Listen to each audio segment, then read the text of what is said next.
I love my daughter. Love is a verb. It is an action. If my daughter's safety is in jeopardy, I'm going to take any action necessary.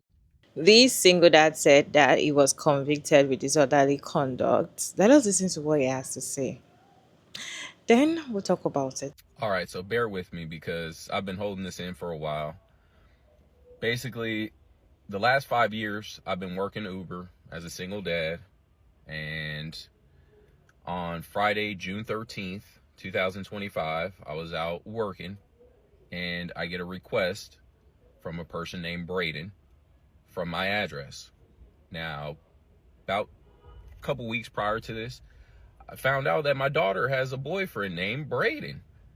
So naturally, I think this boy is at my house, and I rush home, get home, go into my daughter's room. She's holding the lock on the door, and I start pounding on the door, calling for the boy to come out. Mind you, at this point, I'm ready to kick in the door. She finally decides to come out.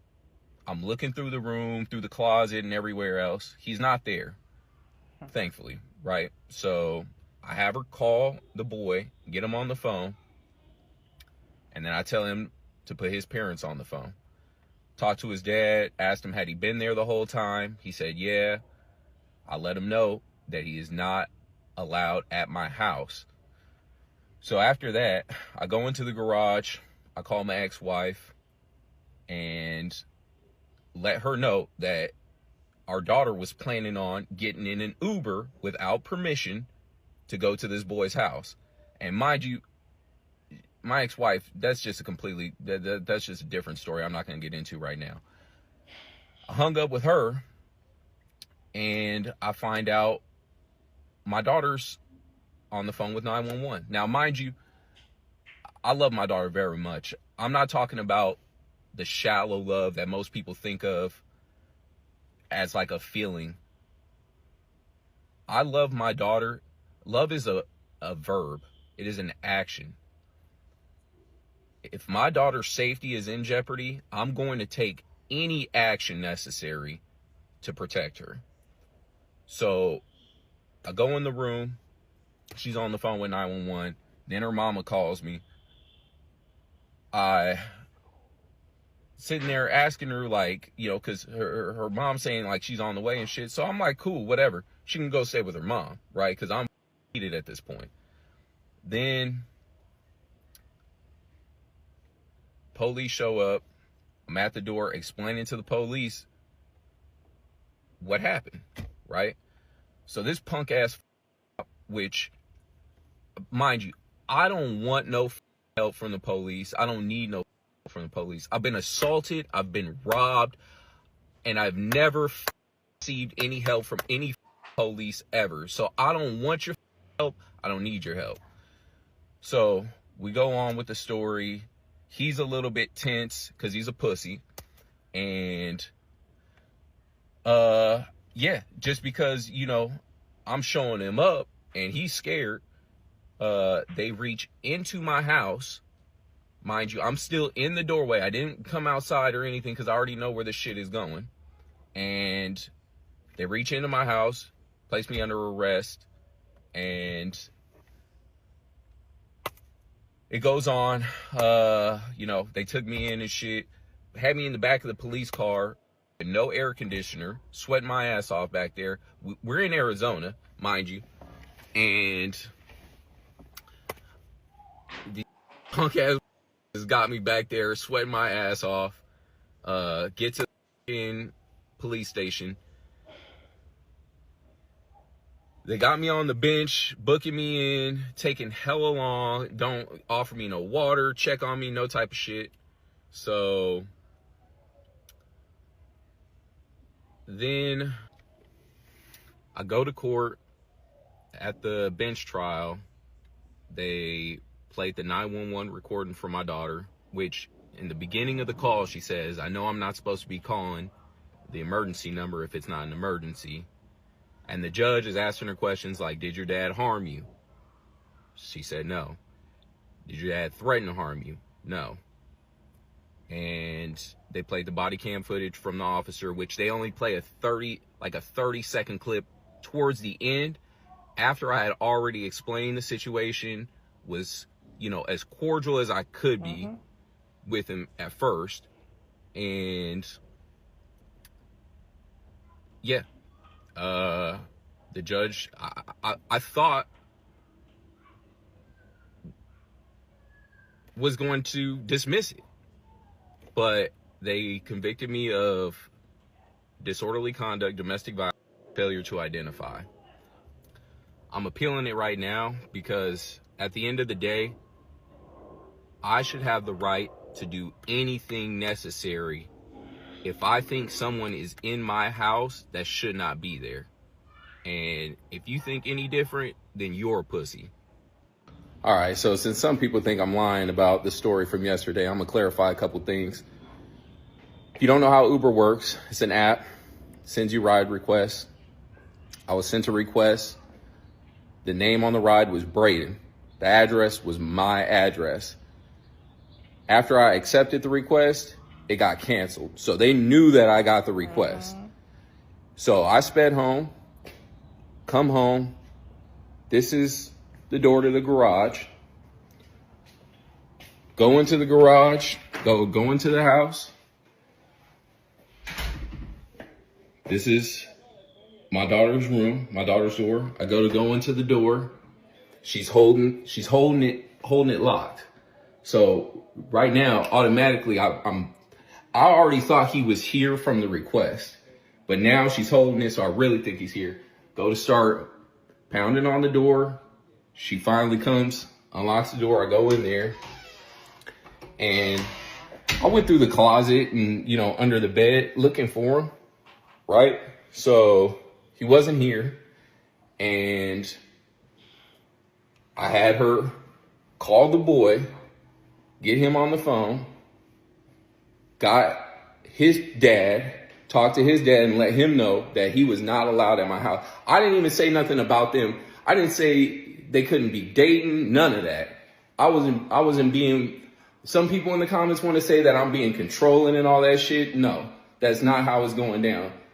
But after that, I went back into the garage after I talked to the boy's dad, and I called my ex-wife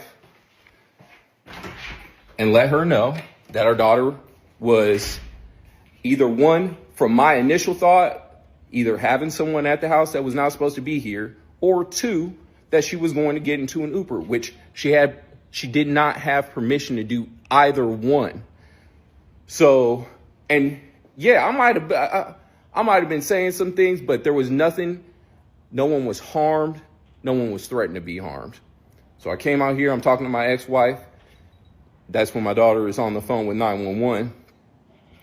So she has an opportunity right now, as I'm outside and she's in her room, to run away.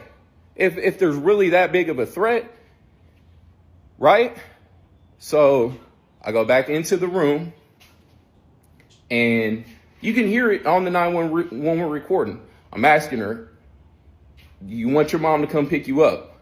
Because at that point, I'm fed up and I'm frustrated. So obviously, the police come knocking at the door, at the front door. Like I showed you,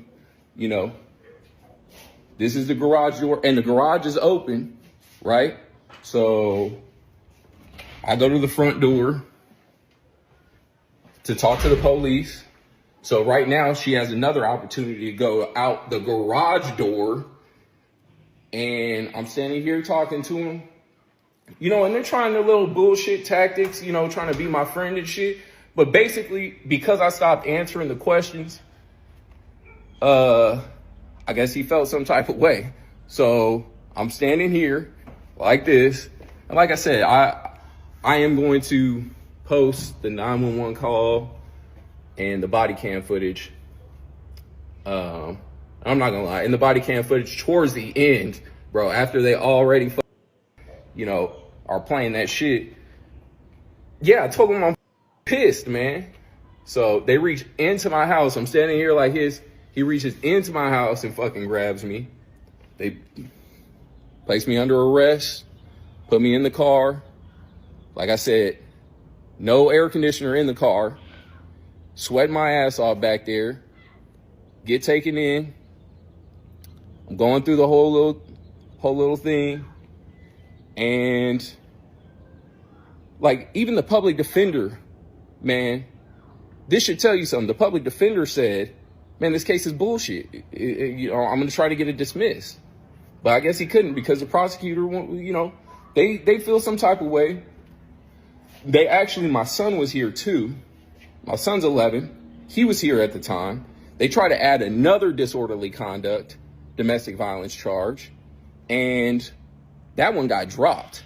So it's not making sense, bro. Like, you're trying to make an example out of me, but it's not going to happen. So I get it. Everybody's going to have their own fucking opinion or whatever. But like I said, if you disagree, you're a pussy. What do you guys think? Why did the daughter call 911 if it was just opening the door and asking where is the guy in the house and all of that? Why don't you have to call 911 that the police had to come to arrest him and they have to convict him with DV? I feel like it's not saying everything that happened. It's okay to protect your daughter. Yes, that is what you're there for. But I feel like sometimes protect they can overly this dad can be overly protecting their daughters sometimes. Let me show you this reaction. Then I'll share my thoughts at the end of the video. Parents in general, but men specifically, like to use the term protection as a way to enforce violence and danger on people that they claim that they love. We're going to watch a video of a father talking about how he was convicted after an incident that happened. I'm going to play the last thing that he said in the video first. Then we're going to play the entire video because it's pivotal that we start the video off this way. I should have the right to do anything necessary if I think someone is in my house that should not be there. And if you think any different, then you're a pussy. He said himself, I feel as though I should do anything necessary if I feel like somebody is in my house that shouldn't have to be there. All right, so bear with me because I've been holding this in for a while. Basically, the last 5 years, I've been working Uber as a single dad. And on Friday, June 13th, 2025, I was out working and I get a... Obviously, there is a large gap in this man's story. I highly doubt that his daughter called 911 for no fucking reason. I highly doubt that there was not some type of act of violence enforced upon her in order for her to be calling 911. And when you listen to how he frames the story, a lot of the time men will do this type of articulation of their intention behind why they act the way that they act. So when he was talking about love is a verb and love is an action and I love my daughter and I'm going to do anything possible to show that I love my daughter, and the fact that he will do anything necessary in order to protect his daughter. If your daughter had to hold the lock to prevent you from coming into her room, that tells me everything that I need to know on how conflict is resolved in this household. The fact that your daughter couldn't even ask your permission to go over to her boyfriend's house says a lot about the dynamic between you and your daughter. And then to make matters worse, he even justified the fact that he should be able to treat the police any old type of way because he felt like the police was meddling in his affairs, when in reality, the police are responding to the call that his daughter made. If a man felt so comfortable, if you felt so comfortable to come crazy at the police, I could only imagine how comfortable you would feel coming crazy at your own daughter when she has defied you in some way due to your lack of ability to create a comfortable space for her to simply ask you, hey, I want to go over to my boyfriend's house. Can I go over there? Especially because she's 15. At 15, she's in high school. So she's either a freshman in high school or a sophomore. Normally, you have boyfriends around this time in your life as a young woman. This is normally peak time for you to be exploring dating in the opposite sex. Because you don't like these things as a father, it does not give you the agency to do whatever the fuck you want to do when it's harmful to other people because you see it as a form of protection. And mind you, they charge this man with domestic violence. They charge this man with DV. Do you know how hard it is to get a DV charge? Do you know how hard it is to get a freaking DV charge? It is not easy for you to get a DV charge. So the fact that they charged him with that, you must have done something ridiculous for them to deem that as something to charge you with. And they charged him with intimidating a police officer. Once again, him feeling comfortable intimidating a police officer tells me everything that I need to know on him handling his own daughter. Because if he felt comfortable enough to intimidate someone that has a firearm, that has a taser, that has a baton, that can call other people up to restrain you, to impact force on you, and you intimidated them, I already know what you're doing with your daughter. Protection is not a means for you to harm another person, and you disguise it under love. You disguise it under protection. Men that have to constantly explain the intention behind why they harmed someone is essentially them not taking accountability for the fact of the matter that your ways to deal with conflict is not helpful. Your ways to deal with conflict are dangerous. Hence, why the police charged him with these charges.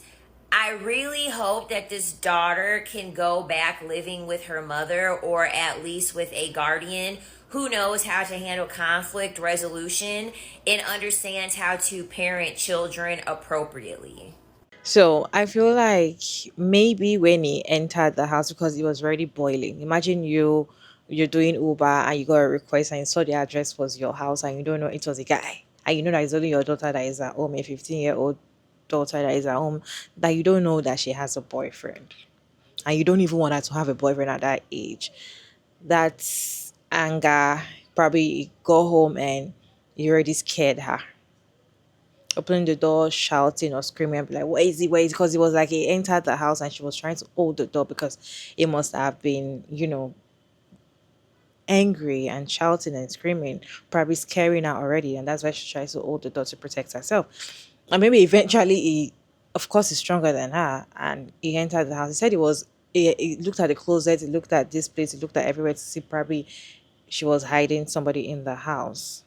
So definitely, when it was doing all of that, it was scaring her, and that was why she had to call for help. And a girl will only do that if that is not the first time you're doing something like that to scare her. Probably you hit her, usually hit her, or you can be, I just feel like sometimes these men feel like they are protecting you because they love you. But sometimes it can be too much and it's already turned to danger. So I feel like there's nothing wrong with you protecting your daughter. You have to protect your daughter. That is why you are there. But it has to be with caution because number one, the guy was not even there. You don't even know if the guy was there. And for you to get information from a teenager, that is not how to get an information from a teenager to be very, I don't think so. And I feel like if she want to go out, she's also going to go out. You're not going to know. So that was just you finding out. The way Andrew did. Mm, I just feel like he's leaving some parts out of this. I don't know. What is your take on this video, you guys? Let me know your thoughts down in the comment section. Respectfully, as always, Sugar Mary David. And thank you so much for tuning in to this video. I hope you enjoyed this one. Please like and share and subscribe. And I'll see you in my next one, guys.